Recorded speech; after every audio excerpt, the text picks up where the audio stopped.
Hey everyone, welcome to your weekend mini nerve. I am your host, Maureen Callahan, and today we have a very special edition, a breaking news report on Dwarf Minds, what we at the Nerve are dedicated to eradicating, idiocy in the culture. This week has been littered with Dwarf Minds, and in particular, we are focusing on a very harmful brew, just my opinion, of self-help sewage. It's promulgated by an interlocking national network. I'm going to say now international because some of these people are over in Italy with Jeff Bezos and Lauren Sanchez. Okay, but so this is a network of repeat offenders. And there's a Venn diagram there. They all know each other. They're all interrelated. Okay, here we go. Oprah Winfrey, Gayle King, Maria Shriver, Hoda Kotb, The View, maybe a nod to Barbara Walters and the Kennedys, namely one Jack Schlossberg, who please keep posting to Instagram. Keep going. You're a winner. You're a winner. Okay, first up, we covered Oprah and Gayle arriving at the unholy union that is the Bezos-Sanchez obscenity of a wedding in Venice, happening as we speak. Now, or actually, maybe they got married last night, but whatever, Saturday's a whole day of partying. So Oprah, she has really refused to exit gracefully. In fact, she's hosting all of these podcasts and she's guesting on all manner of podcasts. And she's just become like the Oprah robot. You just push the button, like somebody says something to her in this self-help space. I hate using that word space, but I'm talking about the Mel Robbinsons of the world. And they'll be like, you know what, Oprah, when you just let people do whatever they will to you, and you just sit back and take it and you eat all that shit, that's how you self-actualize. And Oprah will go, whoa. She's not even in there anymore, but she's the oracle. She knows it all. So here is Oprah on a recent clip I came across. I could not believe this. I could not believe what was coming out of her mouth. And Gayle, her accessory these many years, is seated mutely beside her because we do not contradict Oprah. We do not. Now, this is Oprah telling the women of America and, any English-speaking country, frankly, when it's time to cut off a friendship, no matter how deep or long-standing said friendship may be. Here we go.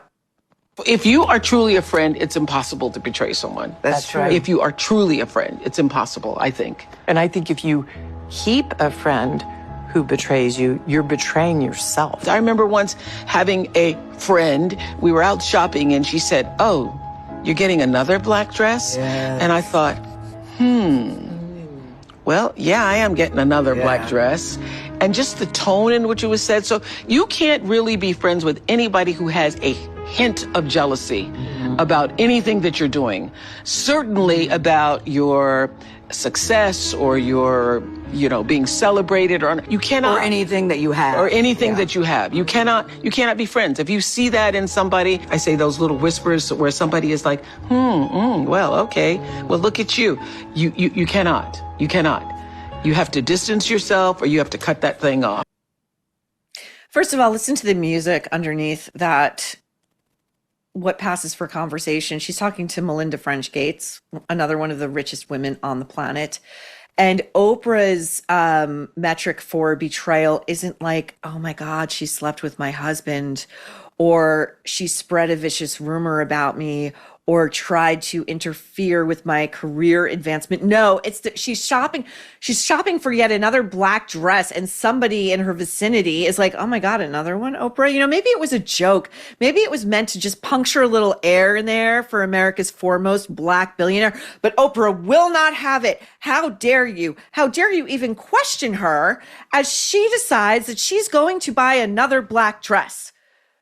Don't listen to Oprah Winfrey, okay? She left planet Earth long ago. Now, one of Oprah's great longtime friends happens to be Maria Shriver, who we talked about a little bit on Friday's Nerve. Now, she has infamously, I will never, ever let up on this woman because she's out there selling herself as a leader in self-help for women, particularly, and a big Christian. And she has reportedly made sure that the child that her ex-husband, Schwarzenegger, fathered with the household maid, who is now a 27-year-old man named Joseph Baina. He has historically and is reportedly currently frozen out of any relationships whatsoever with his half-siblings. And as said before, Joseph Baina is not at fault here, okay? He didn't ask for any of this. If you want to blame anybody, Maria, blame your ex-husband, okay? He was the one married to you. But she travels in a pack with the Hodas of the world and the Oprahs of the world, where they talk about how the rest of us who don't have their money or their fame or their connections can really self-actualize. And, you know, I got to say, watching her on the Today Show this past week, like, she's one of these, she goes on morning television, which, you know, as discussed, most of us who have to look at this stuff, you're captive, you're hostage, you're at the DMV, you're at the hospital, whatever. But she's wearing like $1,000 silk dress, and she's wearing so much gold jewelry that it's jangling. And she keeps moving her arms so that the jewelry jangles, so that we just, in case you don't miss that she's really wealthy, she's going to come on morning television draped in gold. Okay. So now let's look at Maria. She's in conversation with Hoda on Hoda's podcast, Making Space, which I guess still exists, but I can't even be bothered to look it up. Now, Maria's telling all of us what constitutes a meaningful life. Let's go. Our buddy Maria Shriver sitting down with Hoda for a great conversation, I'm sure, about life and all the wonderful things about how Maria is the most authentic version of herself. You are made for love. You are made for heartbreak. You are made for joy. You are made for grief. That's what really constitutes a life. And I don't think we talk enough about the benefits of suffering, the benefits of pain, the reality of grief and trauma, and how it all encompasses what is a meaningful life. Okay, first of all, look at Hoda lean in when Maria's talking. She, like, her face lights up and she moves in and she's like, oh, original thought. Like as if she's at the greatest intellectual confab since the Round Table, since Dorothy Parker and the Round Table. So Maria Shriver is sitting there and has the temerity to think that this is valuable information she's imparting, that an actual life is made up of good shit and bad shit. Good stuff happens to you and bad stuff happens to you. And we don't talk about it enough in the culture. I mean, it's part and parcel of being a human being. It comes with the package, okay? Being a human in the world. All right, that's it. Okay.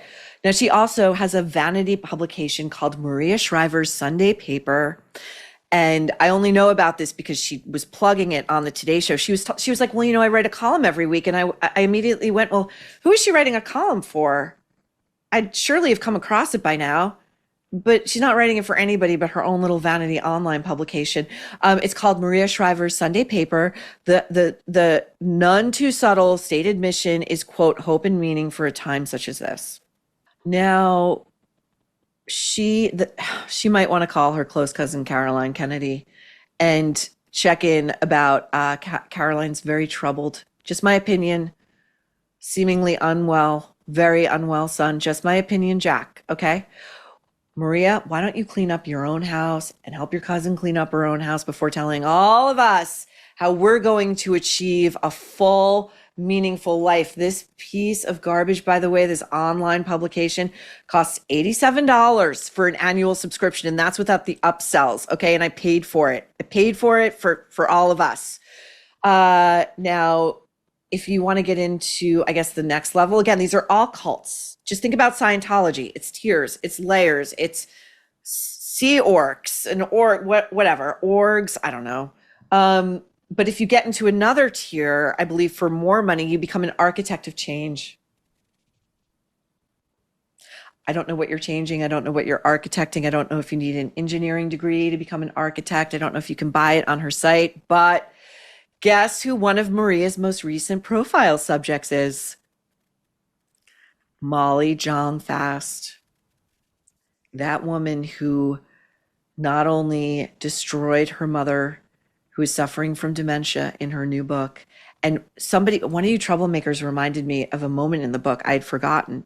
There were so many. There were so many disgusting moments that I forgot. There's a moment where Molly and her mother come out of the neurologist's office, which, Molly bullied her mother into going to, if I recall correctly, because people who have dementia typically know there is something very wrong with them and they don't want to go to the neurologist. You know why? Because what are they going to hear? You have Alzheimer's or you have dementia and there's nothing we can do. And now you've got that trauma compounded upon imminent mortality and knowing something is really wrong with you. So they get this diagnosis. Erica Jong is told, you've got dementia.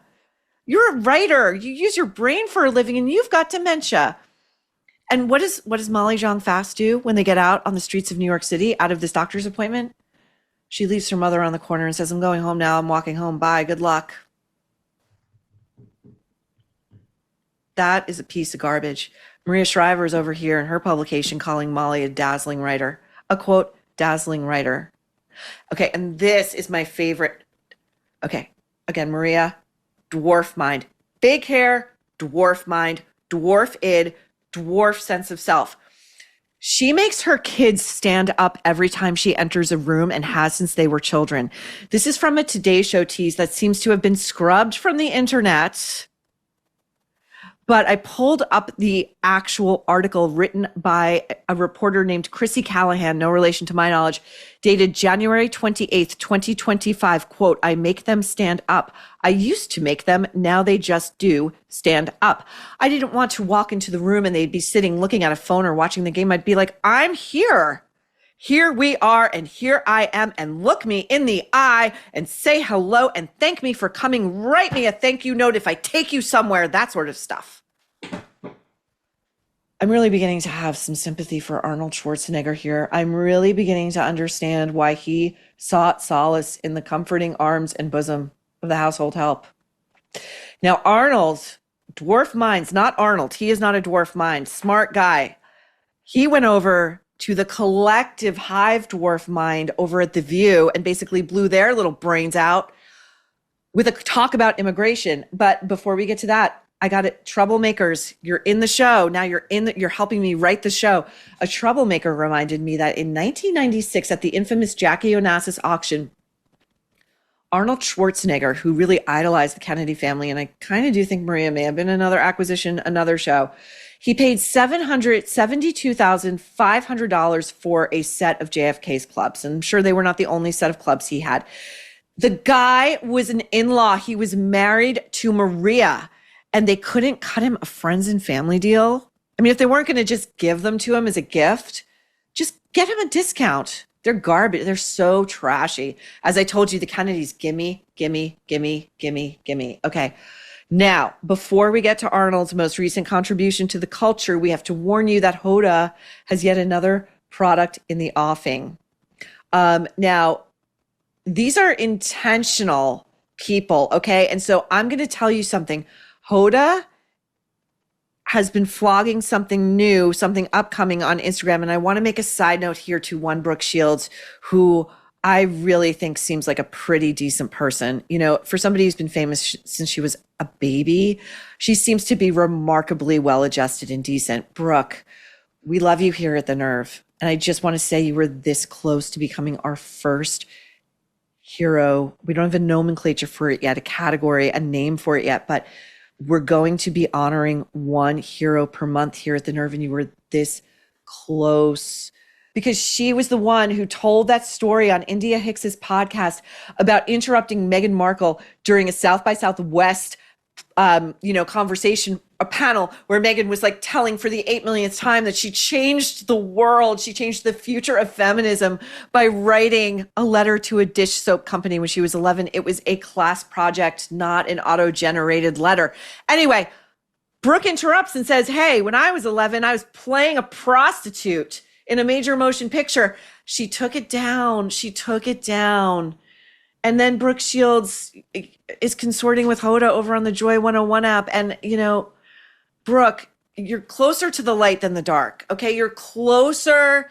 If this is Poltergeist, I'm the TV screen. You're closer to the light than the dark. I'm Jo Beth Williams pulling you back to terra firma. Please come through to the other side. Okay. Now, Hoda went on Instagram and she has another thing. She's shilling in the open marketplace. Let's take a look at this.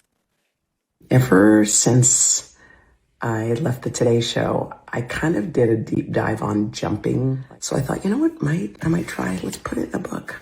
So I did. It's called Jump and Find Joy. Jump and Find Joy. Jump and find joy. Jump and find joy. I'm just so relatable here. It's like 4 a.m. and I have no makeup on. I just threw this book together. Let me tell you something. It takes at least 2 years from signing a book deal to getting a book published and ready to be placed on bookshelves for sale at minimum. So Hoda has been planning this book and this Joy 101 app, and she's trying to make it sound like it's the seat of her pants since leaving the Today Show a few months ago, and it hasn't been. Okay, she's been planning all of this garbage to sell to you guys because she full well knew she was probably jumping ship.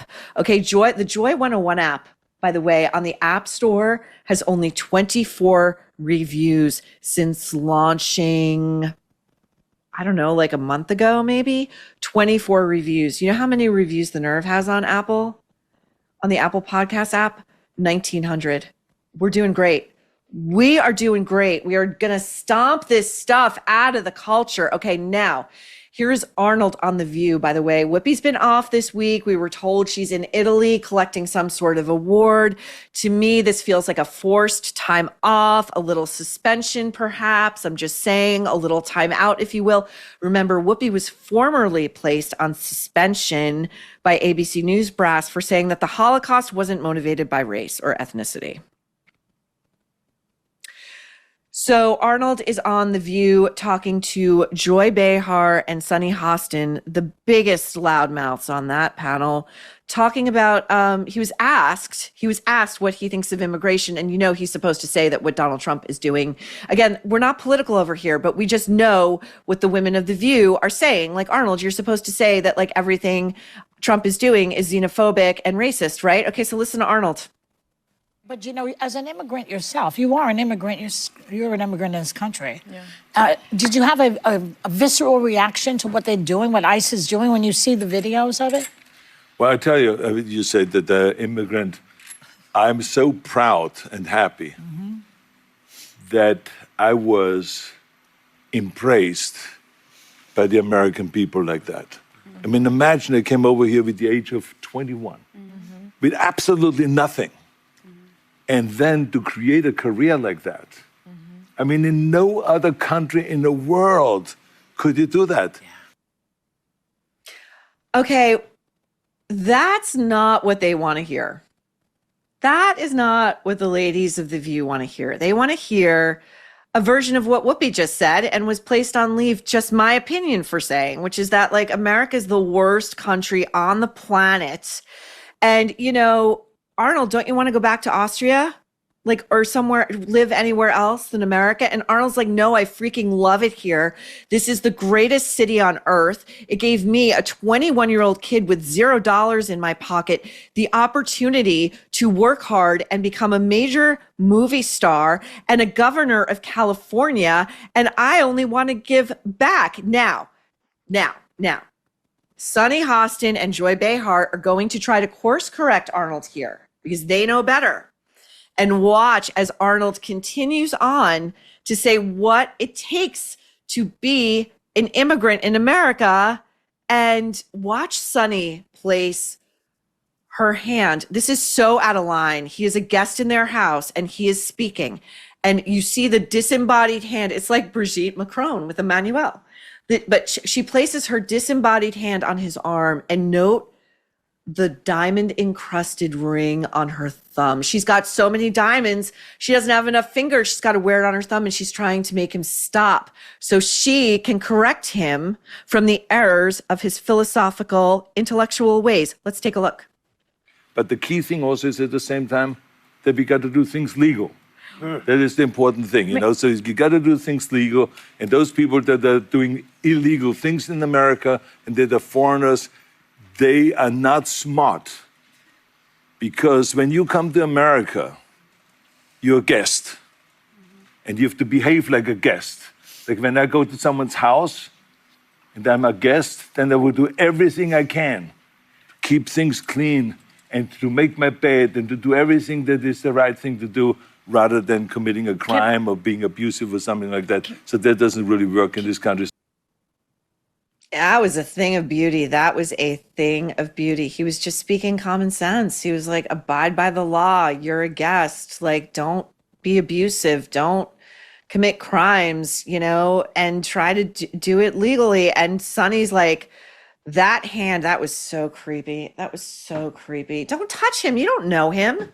Don't touch people you don't know. Okay, finally, let's take a look at this since deleted tweet from Jack Schlossberg. Again, this is a whole Venn diagram. Jack, Mommy Caroline, goes to Maria, goes to Arnold over at The View, goes from Maria over to Jenna Bush Hager and Hoda Kotb at The View. And I will get to Barbara on next week's Nerve, because I have a lot to say about the documentary about her that's been airing on Hulu that premiered this week.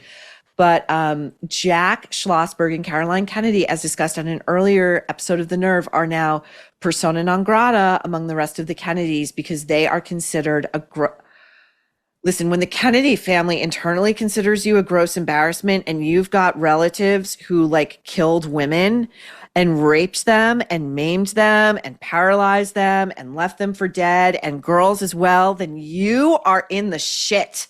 Okay? You are really, really unbearable. You cannot be seen together. So let's look at this tweet that Jack Schlossberg, per the New York Post, this was a report dated February 6, 2025. He tweeted it, and then deleted it. Now, he had designed a recipe for what he called Jack, a Maha energy ball. And Maha stands for Make America Healthy Again, which has been embraced by his uncle, RFK Jr., who listen, I'm no fan of RFK Jr. Anyone who's read the book knows, but they actively tried to keep him from getting the confirmation to head HHS, and they did it in a very dark, fucked up way. The two of them, Caroline and Jack. And Jack went on Twitter, just one of many things he tried to do to derail his uncle, and wrote up a recipe that called for, and I'm quoting, 2 ounces of Jew blood, Ashkenazi, not Sephardic, 4 cups of male Jizz, I'm not going to say it because it's just too juvenile, baked at 300 degrees until totally dry, like your wife. Dwarf Minds, the dwarfiest dwarf of all, maybe Jack Schlossberg. And that is saying something given the intellects that we just went through. And we're going to put him as a front runner, first annual Nerve Awards. We're pulling for you, Jack. Pulling for you. That is all for this edition of the Mini Nerve. And we hope that this holds you over until Tuesday. We've got a lot to get into on Tuesday. We will be working all weekend. Not a thing will happen at the Bezos-Sanchez unholy union that we will miss, that you need to know about. So don't worry about it. We will see you next Tuesday, we hope, back on the Nerve, where you will never guess what we're about to say next.